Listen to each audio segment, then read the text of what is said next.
So the first step is removing the panel. You got two Phillips head or 1/4" screws.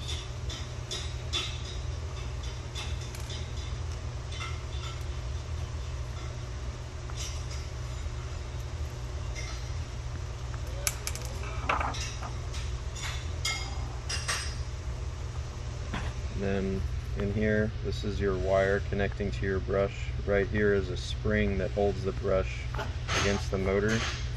You need to get this wire out of the way.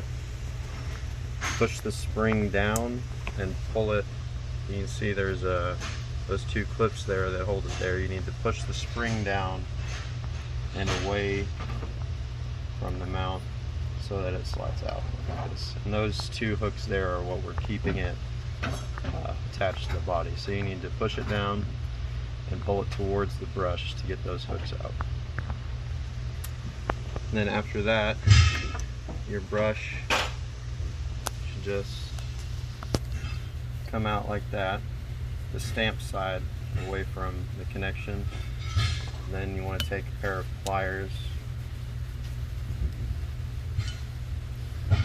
just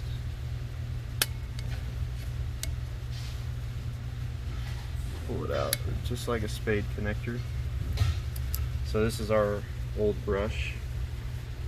It's a little grungy. We have some new brushes over here. One side is stamped. The stamped side is going to go this direction.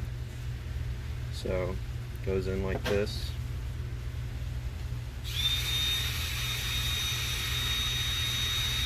Like that, it sits down in there. You want to take that spring again.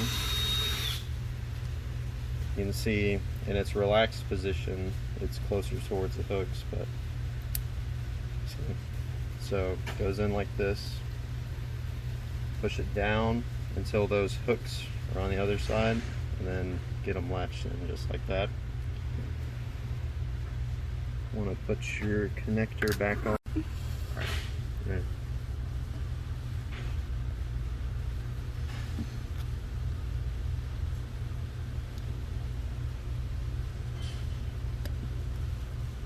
Just like that. You want to make sure that that wire stays underneath where that spring is. And then that's it. You just put the cap back on, make sure it's in the same orientation that it was in when you took it off.